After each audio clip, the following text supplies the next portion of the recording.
This was an interesting experience. Trying to play older titles sometimes comes with headaches, along with the usual stuff like low resolution, being unable to play FMVs, etc. My recent video about restricted area is a prime example, but depending on how popular the game is, can determine its longevity in the public space. Just look at Vampire the Masquerade Bloodlines, it's still being supported. Not every game has this luxury. However, you can often find fun translations of fixes for lesser known games. My go-to example is Chameleon, flawed but ultimately fun stealth action game. I have quite few in the pipeline with all the fine goods. The way I determine what to play next is through Wheel of Names website, and the game that I was supposed to make a video about is called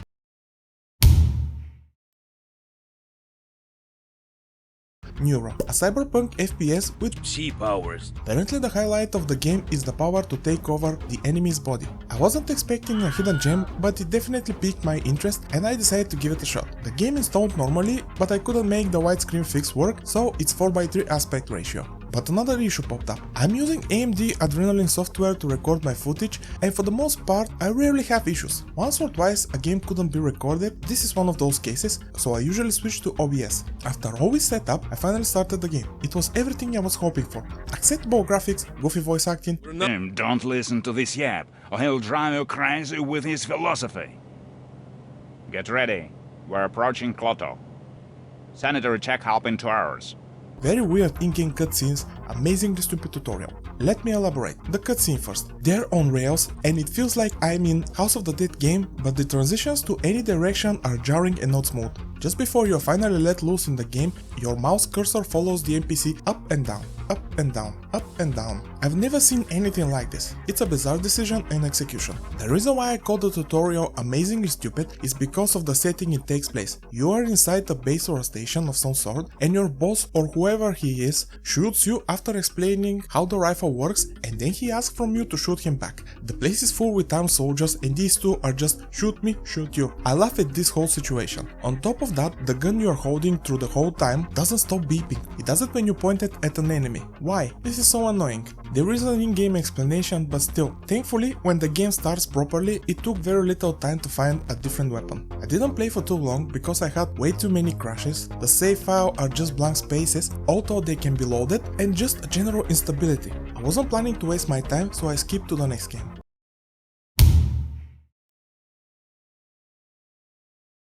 Inhabited Island Prisoners of Power is an FPS based on the novel with the same name from the Strugatsky brothers. In the West, the title of the book is Prisoner of Power. The game is entirely in Russian, but this is one of those titles that someone put a lot of effort into translating the game, and it's surprisingly easy to apply the fix. Just replace some files. This is a good start. Oh no. It's an Orion game. It's going to be bad, right? For those unaware, I already did a video about one of their games, They're Alive. It's an FPS loosely based on John Carpenter's They Live. The game is hilariously bad, but I'm willing to give this one a chance. It looks much better, post-apocalyptic vibe, and someone put the effort in translating it, so there must be something. It looks promising at first glance. Well, there is something alright. You play as Maxim Kammerer, an astronaut that crash landed on the planet Saraksh at one of his expeditions and was captured. The place is under totalitarian regime and Maxim can't stand the injustice, so he joins the resistance. There is a bit more on the first loading screen, so you can pause the video, read what's the book all about and maybe decide to pick it up. Maxim is held at a work camp and tasked with disarming dangerous automatic defenses. Turrets. They are turrets. After the two cutscenes establishing the plot and the setting, you are let loose in the camp. You can have a look around, but what you need to know is where the shopkeeper is and your bed, and maybe talk to some people. There is absolutely nothing else. The first one is obvious what it does, but the bait is how you start your next mission. Just go to sleep, that's it. This is an entirely linear game, so do some shopping and go to sleep. You're given some money at the beginning, but I chose to save it for later. I went to bed and the first mission started. That's a lot of brown and orange. You almost immediately get interrupted for a tutorial on how to disable the turrets. Too many words for something so simple. You're given 3 ways to do it. Shoot it, throw something to distract it, and the turret will eventually run out of ammo, and the easiest way, click on it and it will self-destruct. The first two are way too much time consuming. Plus, you have regenerating health and the turrets are not that accurate. You can afford eating up some bullets. You also have health packs for instant recovery. You get these interruptions for similar explanation for other stuff. I'm not a fan of this, more organic tutorials are better in any way, but at least they pause the game. Beside the color scheme, which is quite appropriate for the setting, there were 2 other things I noticed immediately. The lack of any music and this damn ego. Making sounds every 10 seconds is not atmospheric, it's annoying. As for the music, I checked the files and the game just doesn't have music, not even an ambient tracks. I thought this could work in its favor, being more atmospheric, you drowning in the post-apocalyptic world, but there is no ambience. I'll play an ambient track over the gameplay footage just to show what kind of difference the music makes.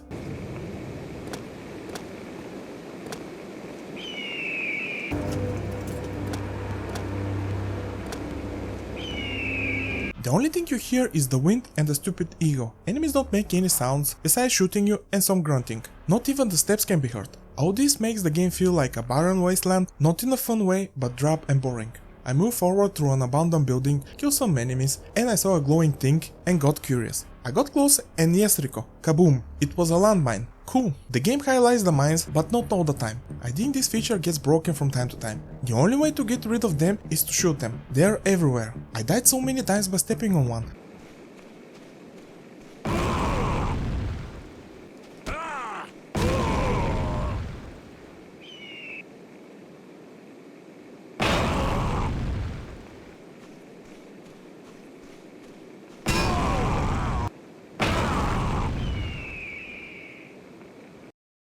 So you can't even run without stopping every 5 meters to check for a landmine. This is not what I call fun. I load up a save file. I run through the same dilapidated building and see a vehicle. I immediately jump in and the controls are awful. You can barely make any turns and it's slow as a 3-legged turtle. You have a stamina bar used for sprinting and you run faster than the car. You're a human-sized version of Sonic.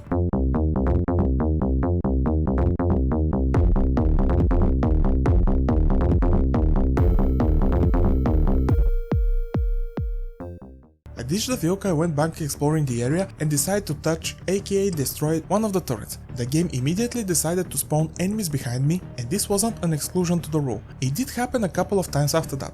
You have a compass with red triangle pointing you to the objective, not the one closest to you, but to the next objective. You understand in a minute what I mean. It turns out the spawning of the enemies was the right thing to do. 2 of them are inside the building and they dropped a gizmo that I needed. How do I know they dropped it? A bit later I forgot to save and I died, stepping on a mine of course, so I had to replay this part again and went up where the guys will pop up later, but before they spawn, and there was nothing. Needless to say, if I didn't spawn them, I would run around like a headless chicken. To be honest, the objective that I'll mention a bit later, make sure you get the thing, but it doesn't make it better from a design standpoint. It can make you waste time. Dealing with all this, I started moving towards the next objective. I go on this hill and see the massive area. The place looks big and I was intrigued, what can I find? Nothing. There is no point of exploring, there is nothing to find. This is a big area for the sake of being big. One question bothered me since I played the game. Is it just me or when you aim down sights, it feels like the whole world come closer to you? It feels so strange, and the sky and the world don't feel like one piece. It's like the dev just slapped a video on top of the level and click on the fast forward button.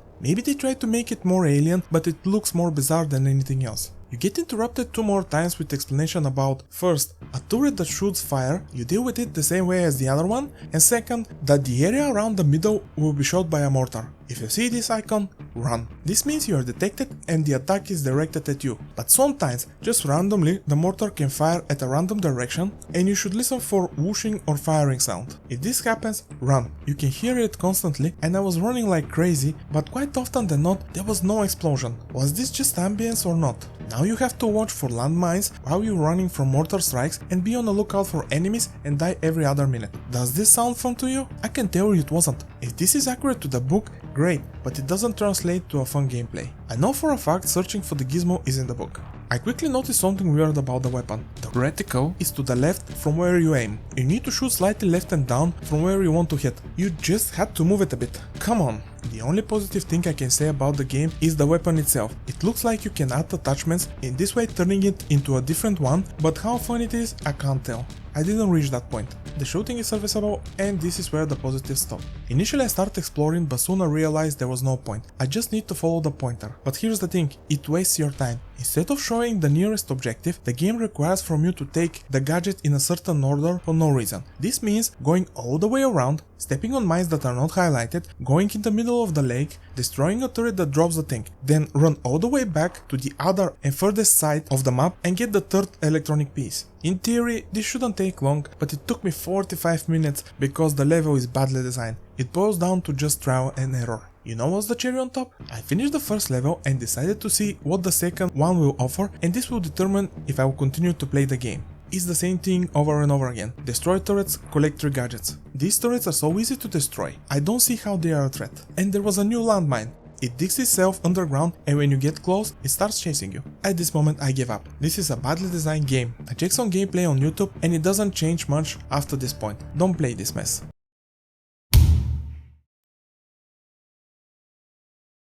I really wanted to finish a game, so I was hoping for something more playable and the Wii U chose Liquidator 2, Welcome to Hell. It was hell indeed. You may ask, why don't you start with the first one instead of jumping to the second game? Well, the first one is from 1998, but that's not the problem. The devs used unlicensed build engine and slapped some new art, start selling it and call it a day. It just looked bad. Some people comment that it's just a mod sold as a full game, and it's in Russian. I probably don't need to know it to play the mod, but I stand behind my decision. This is why I decided to skip directly to the second game. With little tinkering, the game is up and running in 1080p. My first impression was the menus of all things. The developer decided to make it cool with all these flickering lights and the pentagram in the middle, showing you'll be up against the forces of hell. But who thought it was a good idea to make the text be readable from bottom to top and not from left to right? This is annoying to say the least. It was a sign of things to come. I was ready to play, so I clicked on new game. I'll let you watch the opening cutscene in its entirety because it's absolutely amazing.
So gentlemen, this is what we have.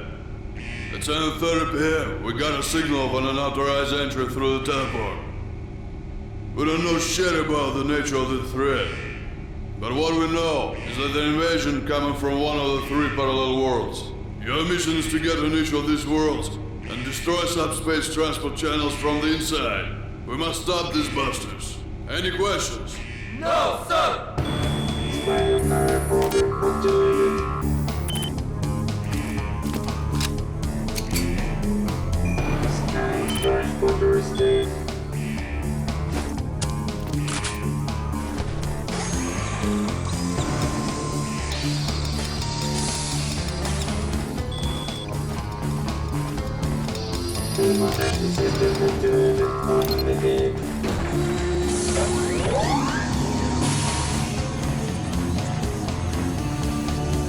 Geeks I missed.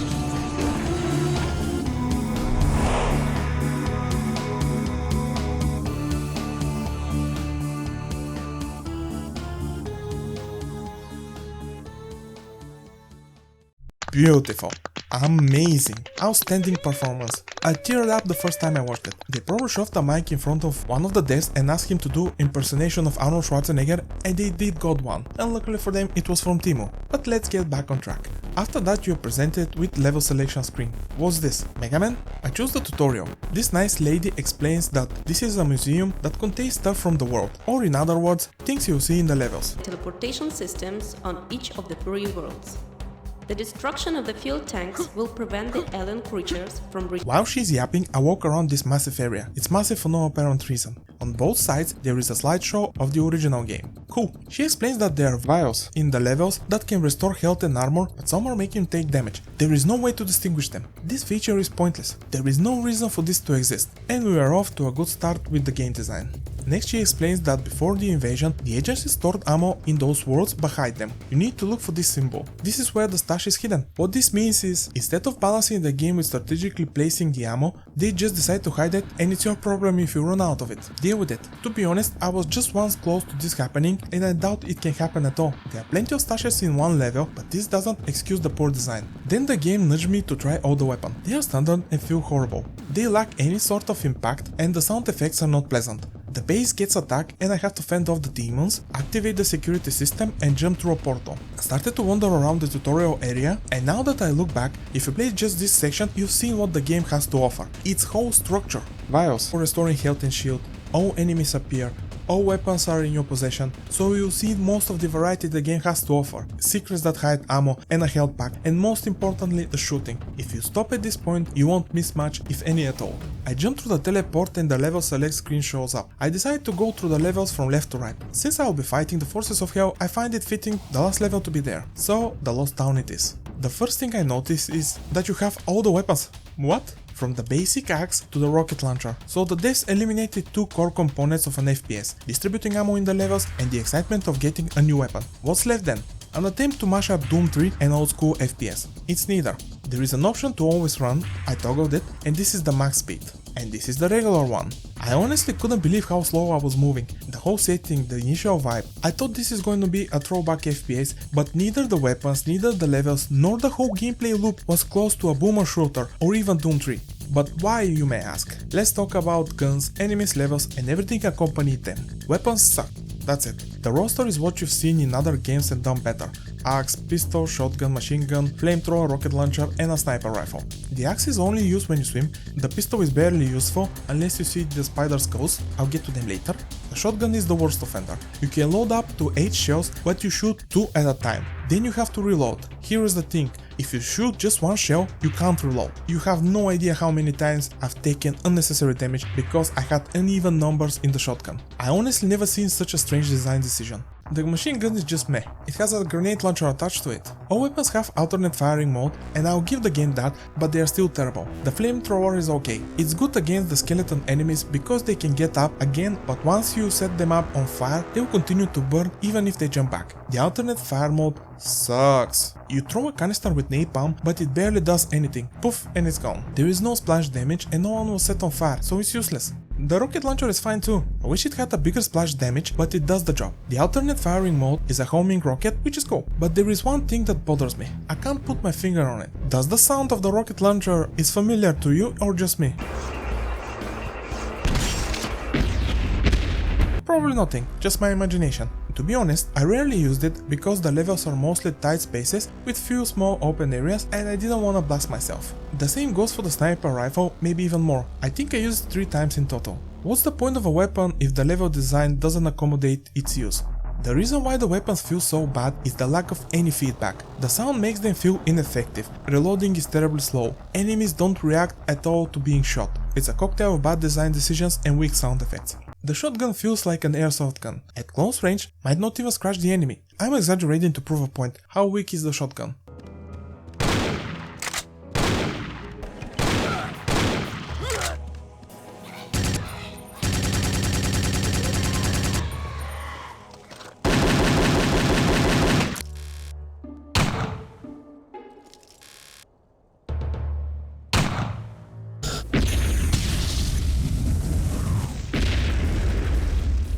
As for the levels, they are fine at best, boring at worst. They are maze-like but not in a fun way. The second chapter almost felt like a Metroidvania, but this is giving the game too much credit. The level is just a tease and frustrated me to no end. It made me go around in circle twice so I can move forward because it locks the door behind you. One way door by design and not for me being stupid. They can be quite long. Each level took me an hour to finish, but some parts are just copy-pasted and it's easy to get lost. I checked a walkthrough on YouTube and there was one unfortunate soul that streamed the game. It's not only me who got lost. The Lost Town, which doesn't look like a town, more like a castle, is the the only one that has some open areas, but they are usually lacking any presence. And this is a thing in the other levels. There are sections that are empty while the rest is full of enemies. It's not like this is a safe area. Enemies can follow you through doors and even enter the ammo rooms. It's more like we don't feel putting enemies here. Those sections makes no sense being empty. This is the only level that has some variety. Outdoor areas, inside the buildings, caverns, sewer, swimming, etc. The other two are way duller. I even found that you can softlock the game at the last level 10 to 15 minutes before the end of the game. The whole level is a big loop, which is fine, but it doesn't seem coherent as a place that exists. And just before you are back to the start, you need to collect a key. If you missed it, I hope you saved recently because the door you go through is one way. I almost missed it. I didn't like the last area much. For level setting hell, it looks like more industrial place with lava and some contraptions. Plus it introduced platforming. It doesn't feel good and in some places it's impossible not to take any damage. Plus it lacks the variety of the environments from the first one. As for the swamp, the second level is the most boring visually. Mostly stone walls with very little variety. And you already know how it makes you spin in circle. The main reason why I got a bit lost in the beginning was the stupid arrow on the screen. It's supposed to help you by pointing you in the direction of the objective and becoming shinier and shinier when you're close. However, it points in a straight line where is the objective and it quite often is behind a wall, but not the way to reach it. So at one point I start ignoring it. I just roam around and looking for a place I haven't been. The inclusion of it seems to be almost pointless. I hate each and every one of the enemies. They are almost all reskins. None of them are fun to fight, especially the skeletons. They shoot lightning and it's impossible to avoid taking damage. You don't have the maneuverability of any competent FPS. There is no wind up unless you are lucky enough to step aside at the right moment behind a wall, pillar, door, etc. You'll be hit. On top of that, the initial encounter, they wear armor. Once you take them down, they can jump back up without the armor and you get zapped immediately. If they don't get revived, they might spawn a small skeleton head with bone spider-like legs that crawl on the screen and bite you. You can shoot them off, but I occasionally had some that are not in the middle of the screen where is the reticule and I couldn't do anything. I just had to wait until it fell off. You can see them crawl to you and you can shoot them, but I often didn't realize they spawned. Also, instead of placing enemies strategically to make encounters fun and challenging, they just spawn at random intervals. This is how you balance a game and make it fun. In the town there is an area that reminds me of a coliseum that hosts two invisible and indestructible enemies that shoot their thoughts. I spent minutes here shooting them and they don't even flinch. They ate all the rockets like a champ. Notice how slow they're flying. Weird. Everything is slow in this game. Not that I couldn't see them completely. They are not fully invisible, but like a mirage, a distortion. Think of the Predator, so you can make out their silhouettes. I don't understand why would you include them at all. You don't face them anywhere else and they walk very slowly. There is a door I need to go through, take a key and walk out. They can't even catch me. So what's the point of them being here? Just to waste my time and ammo? One funny thing I encountered was in the town level. When you are underwater you can use only the axe and the only enemies are these hideous fish. One hit and they belly up. But at some point I thought the fish was dead, but it continued to swim, and so I continued to smack it. It wasn't dying, but suddenly it started to fade away. And I start looking what's happening. You hit the fish, it goes with the belly up, then turns back to swimming and fades away. That's a nice death animation you got there. Let's add another nail to the coffin. The game is not challenging. There is no gradual escalation in difficulty. It's the same thing from start to finish. I thought here would be more challenging, quite a steep jump, because right at the beginning, demons that throw fireballs at you spawn and they take ages to kill, until I took out the rocket launcher. After that, everything was the same. I never had one death from enemy killing me. Most of my deaths are falling into instant death pits. To finish off the video, I'll let you listen to the music.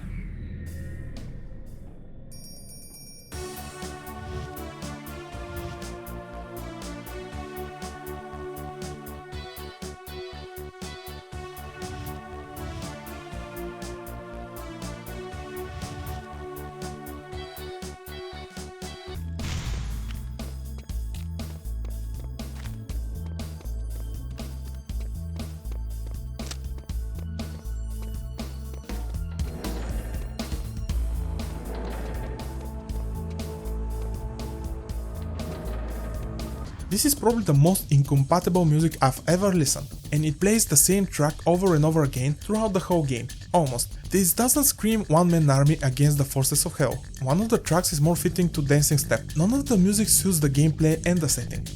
The game managed to discard everything that makes a good FPS in an attempt to innovate or do something different. I have no idea. All the advancements in the genre from the last 20 years were just completely thrown out. The difficulty is flat, the guns are weak, the music is boring, the levels are meh for the most part, And the most important puzzle, the gameplay, is uninspired despite taking cue from Doom. I honestly tried to find something to laugh at, but beside the opening cutscene, the game is just boring. I thought it took me at least 3 hours to finish the first level, but it was actually 1.